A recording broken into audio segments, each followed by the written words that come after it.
హైదరాబాద్ ను దేశానికే ఆదర్శంగా తీర్చిదిద్దిన మహోన్నతమైన వ్యక్తి కొరివి కృష్ణస్వామి ముదిరాజ్ అని ముదిరాజ్ హక్కుల సాధన సమితి రాష్ట్ర అధ్యక్షులు జంగిటి శ్రీనివాస్ ముదిరాజ్ అన్నారు. కొరివి కృష్ణస్వామి ముదిరాజ్ వర్ధంతిని పురస్కరించుకుని హైదరాబాద్లోని చిన్నకోడూరు మండల కేంద్రంలోని ముదిరాజ్ ఫంక్షన్ హాల్లో ఆయన చిత్రపటానికి పూలమాలలు వేసి నివాళులు అర్పించారు. హైదరాబాద్ తొలి మేయర్గా కృష్ణ ముదిరాజ్ హైదరాబాద్ యొక్క దశ దిశలను నిర్ణయించి భారతదేశానికే హైదరాబాద్ ఆదర్శంగా తీర్చిదిద్దడం వల్లే నేడు తెలంగాణ రాష్ట్రానికి హైదరాబాద్ ఆయువు పట్టుగా నిలిచిందన్నారు. ముదిరాజ్ హక్కుల కోసం పోరాటం చేసిన గొప్ప పోరాట యోధుడని కొనియాడారు. అధ్యక్షులు శ్రీ కొరివి కృష్ణస్వామి ముదిరాజ్ గారి వర్ధంతి కార్యక్రమాన్ని నిర్వహించడం జరిగింది.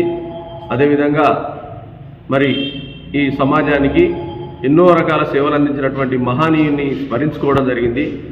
స్వాతంత్ర సమరయోధునిగా, పత్రికా విలేకరిగా, ఒక ఎడిటర్గా, ఒక రచయితగా, మరి ఆయనే హైదరాబాద్ నగరానికి తొలి మేయర్గా ప్రజలకు ఈరోజు కొరివి కృష్ణస్వామి ముదిరాజ్ గారి వర్ధంతిని పురస్కరించుకొని చిన్నకోడూరు మండల కేంద్రంలో మరి ఆయన యొక్క చిత్రపటానికి పూలమాల వేసి నివాళులు అర్పించడం జరిగింది.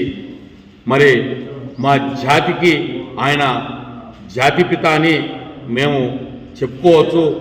ఎందుకు అనంటే 100 సంవత్సరాల క్రితమే ముదిరాజులకు అన్యాయం జరుగుతుంది కాబట్టి ముదిరాజుల పట్ల మరి ఏ ప్రభుత్వాలు ఉన్నా కూడా ముదిరాజులకు న్యాయం చేయాలి.